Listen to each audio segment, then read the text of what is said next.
বন্ধুসকল আজি মই আপোনালোকক দেখুৱাম আপোনালোকে নিজৰ পাৰ্চেন্টেজসমূহ কেনেকৈ ক্যালকুলেট কৰিব যেহেতু আপোনালোকে জানে যে এবাৰ যি টেটৰ নিযুক্তি প্ৰক্ৰিয়া আৰম্ভ হ'ব বা নিযুক্তি দিবলৈ গৈ আছে অসম চৰকাৰে তাতে কিন্তু নতুন নিয়ম প্ৰযোজ্য হ'ব আৰু সেই নিয়ম অনুসৰি আপুনি নিজৰ পাৰ্চেন্টেজ কেনেকৈ ক্যালকুলেট কৰিব বহুতে কিন্তু কৰিব পৰা নাই ক্যালকুলেশন সো মই আপোনালোকক অতি সহজে এই ভিডিওটো দেখুৱাই দিম আপোনালোকে কেনেকৈ অতি সহজে ক্যালকুলেট কৰিব পাৰিব সো প্ৰথমে আপোনালোকক ক'ব বিচাৰিছো যে ইতিমধ্যে অসম চৰকাৰে কেবিনেটত সিদ্ধান্ত গ্ৰহণ কৰিছে যে আগৰ যি ট্ৰেডিশনাল সিলেকশন প্ৰসেস আছিল সেই প্ৰসেসটো নাথাকিব কাৰণ বহুতে বাহিৰৰ পৰা হাই কাট অফ লৈ বা হাই মাৰ্ক লৈ আহে আৰু মানে ৰিক্ৰুটমেন্ট প্ৰক্ৰিয়াত অংশগ্ৰহণ কৰে যাৰ ফলত কি কয় যোগ্য প্ৰাৰ্থীও কিন্তু চাকৰিৰ পৰা বঞ্চিত হয় সো যাৰ ফলত কি হৈছে অসম চৰকাৰে বাধ্য হৈছে এবাৰ নিযুক্তি প্ৰক্ৰিয়া চেঞ্জ কৰিবলৈ সো এই ক্ষেত্ৰত আপোনালোকে জানে ইতিমধ্যে ঘোষণা কৰি দিয়া হৈছে যে এলপি আৰু ইপিৰ ক্ষেত্ৰত নিয়ম বান্ধি দিছে যে কোনকেটা কোৱালিফিকেশনৰ পৰা নম্বৰ কিমান পাৰ্চেন্টেজ ক্যালকুলেট কৰা হ'ব ইতিমধ্যে ডিক্লেয়াৰ হৈ গৈছে সো আপোনালোকে হয়তো জানে ইতিমধ্যে তথাপিও মই আপোনালোকক ৰিমাইণ্ড কৰিব বিচাৰিছো যে এলপিৰ ক্ষেত্ৰত টেটৰ পৰা পাৰ্চেন্ট ধৰিব 80% আৰু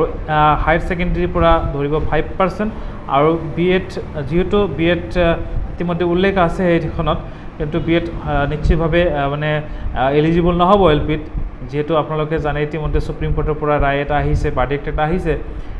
যে বিএড কিন্তু এলপিৰ কাৰণে এলিজিবল নহয় সো এই ক্ষেত্ৰত বিএডটো ইয়াৰ পৰা ডিলিট হ'ব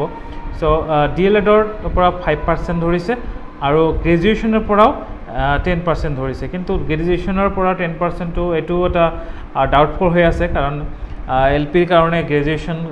ইতিমধ্যে ইমান দিন যি ৰিক্ৰুটমেন্ট হৈছিল বা আজিলৈকে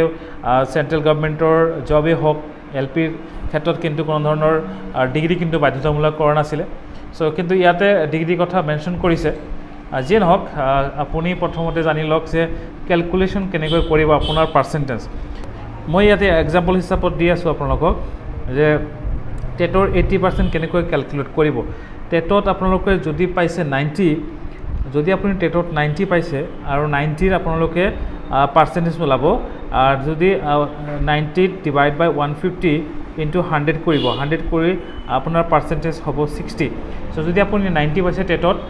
তেনেহলে আপোনাৰ পাৰ্চেন্টেজ 60 হ'ব আৰু এই 60% ৰে 80% তো এই 60% যদি আপুনি 80% উলাই তেতিয়া আপোনাৰ পাৰ্চেন্টেজ ওলাব 40 সো 40% আপোনাৰ টেটৰ পাৰ্চেন্টেজ হ'ব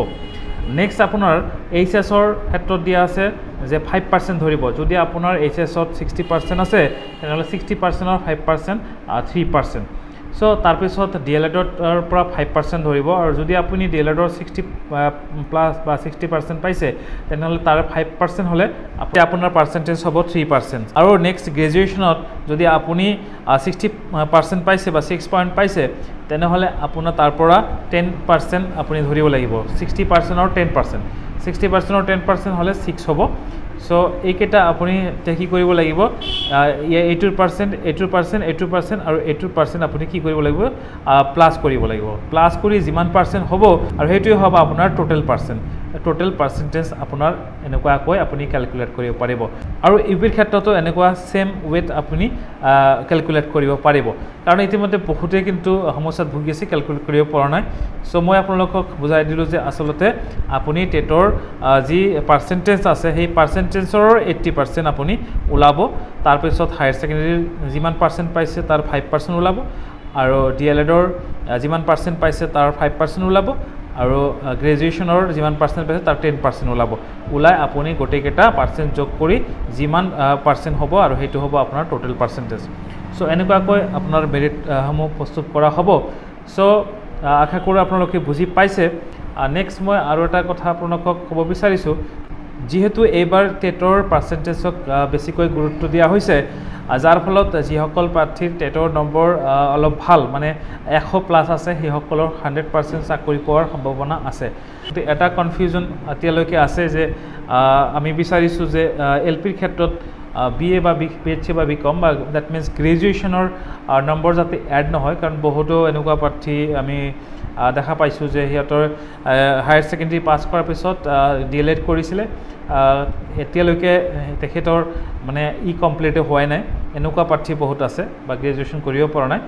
তেনেকুৱা বহুত প্ৰাৰ্থী আছে। চ' সেই ক্ষেত্ৰত আমি চৰকাৰক ৰিকুৱেষ্ট কৰিম যাতে চৰকাৰে LPৰ ক্ষেত্ৰত যাতে গ্ৰেজুৱেশ্যন কম্পালচাৰি নকৰে বা গ্ৰেজুৱেশ্যন ইনক্লুড নকৰে। তো এয়া আছিল আজিৰ এই ভিডিঅ'টো। চ' পৰৱৰ্তী ভিডিঅ'ত লগ পাম। Thank you so' much.